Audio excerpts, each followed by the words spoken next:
Hey everyone, welcome back. I've been away for a while, work's been busy. However, I saw Slanderous post a couple of videos recently and I just watched a collaboration with Breeze.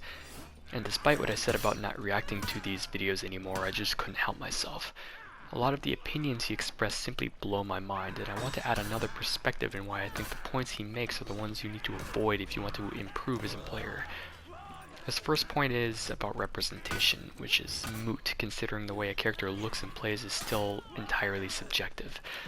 If you haven't noticed, fighting with characters that have no special properties on their attacks take forever to deal damage, or at least take longer. If you want a so-called perfect world, go play Valkyrie.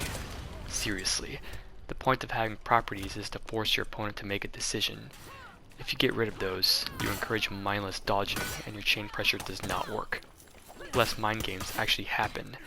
I dare you to try and fight a high mobility character with Valkyrie. Actually, try and use your chain offense. See how many of those attacks actually land. I'm also surprised Slanderous thinks Valkyrie's heavies track dodge attacks. They actually don't track any dodge attack or any dodge with iframes. They only connect against early empty dodges. The point he made about heroes not needing undodgeables was completely false. As far as realism goes in For Honor, nobody really gives a fuck. For Honor is not taking itself all that seriously anymore, and to suggest that the developers ought to design their game a certain way aesthetically is a pretty selfish and poor point to make. You'll always be disappointed because it's their conceptual aesthetic ideas and not yours. We can talk about balance and all that, but you're wasting your time about how you want the game to look. They have their own art style and ideas about how they want attacks to look, and not all of it is going to look realistic. Comp players don't give a shit about realism as long as the core mechanics of the game offer an apparent skill threshold to overcome. If every character were like Valkyrie, a character whose attacks have no properties, the game would go right back to being a slow-paced staring contest. Even other bad characters like Lawbringer, Yorm, and Nusha are better equipped offensively than Valkyrie. Now imagine if they lost the properties on their attacks. Obviously they need reworks, but despite their struggles you can see how important attack properties actually are. Slanderous talks a lot about characters not having any uniqueness, but the uniqueness comes down to what they force players to do. Some have undodgeables to keep you in place. Others force you to move or parry with unblockables, and some have a little bit of both. Despite every character being rather similar nowadays, you have to admit that you're still fighting different characters with slightly different methods of making you do something. We have 31 characters in the game. There's only so much that can be done differently, and with the nature of the combat system, attack properties are needed for fights to go the way they do.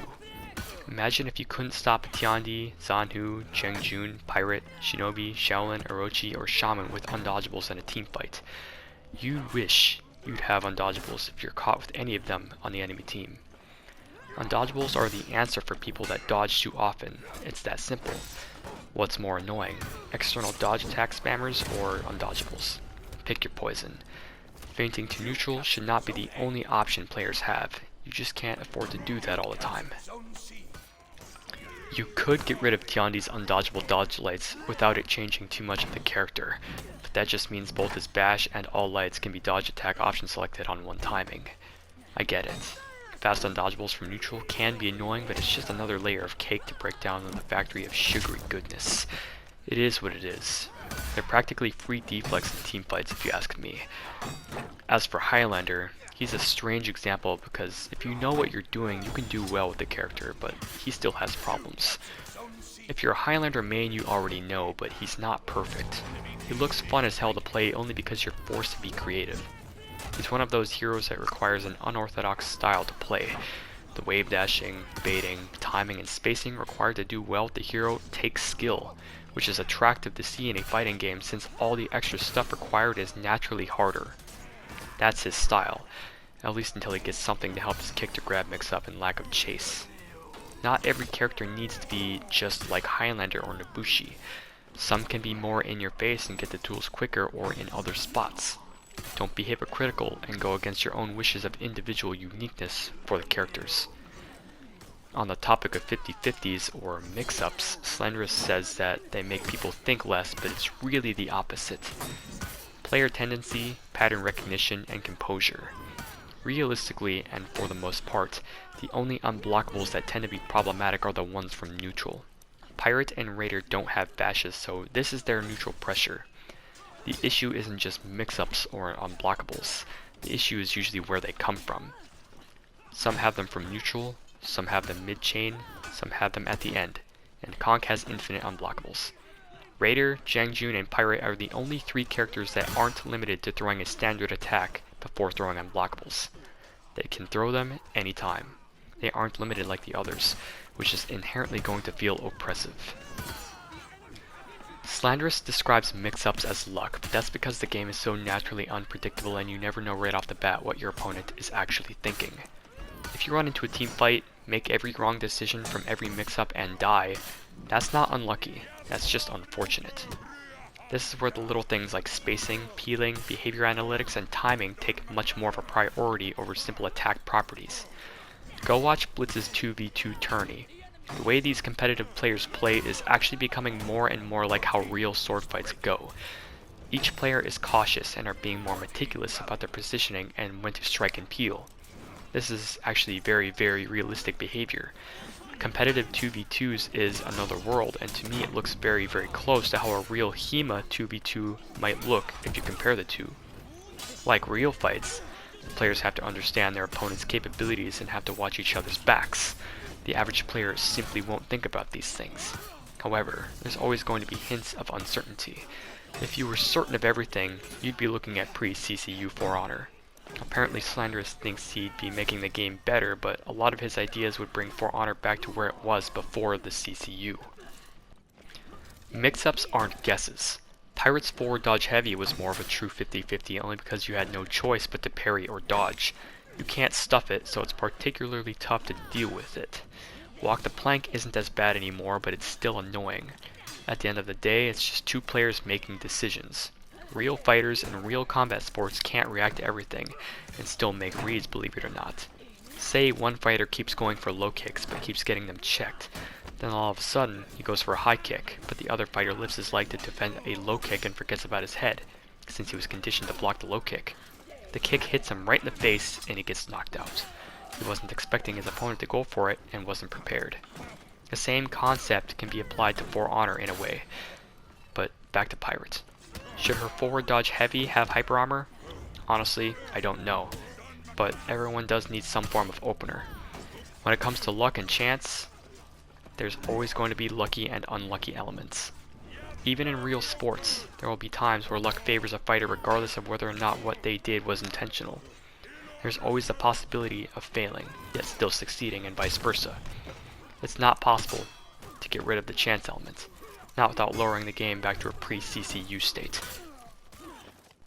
I don't like fighting too many PC players simply because most are able to just react to any light I throw, which is still problematic if you ask me, but that's a different discussion.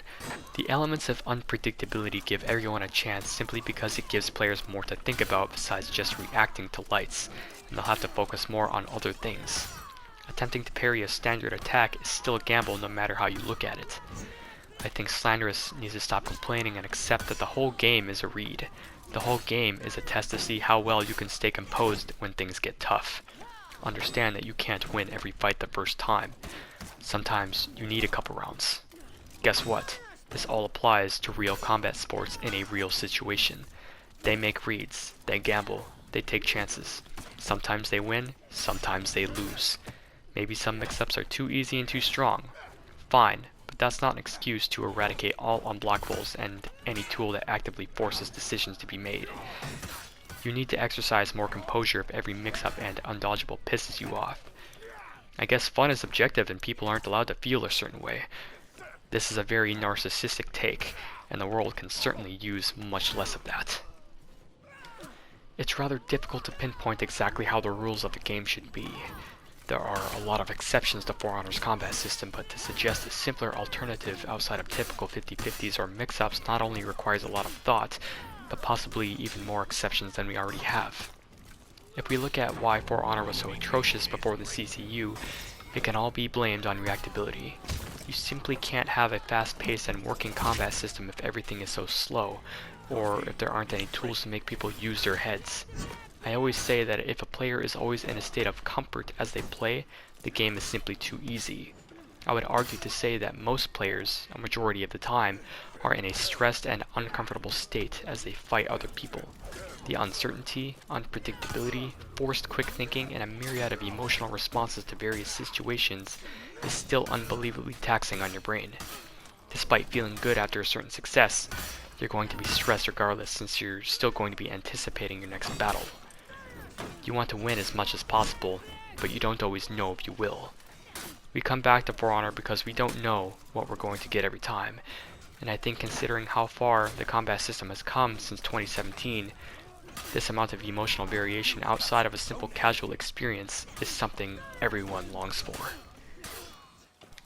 Anyway, at the end of the day, we're just guys being dudes about what we think of the game. Please don't go out of your way to harm Slanderous in any way. For Honor makes us think stupid sometimes, so cut the man a break, yeah? I hope you enjoyed the video. If you have any questions or concerns, please leave a comment down below. Thanks for watching, and I'll see you in the next video.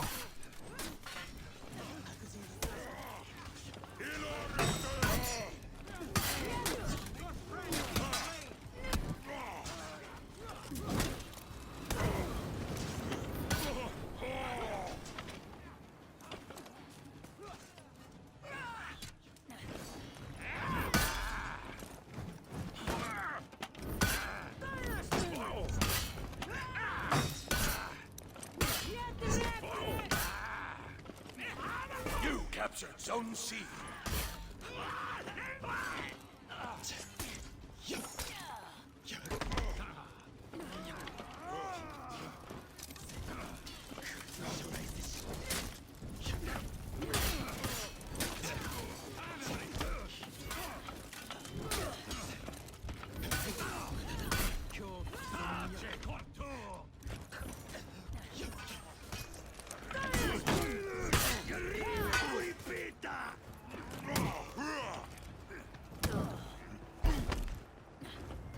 Captured Zone C.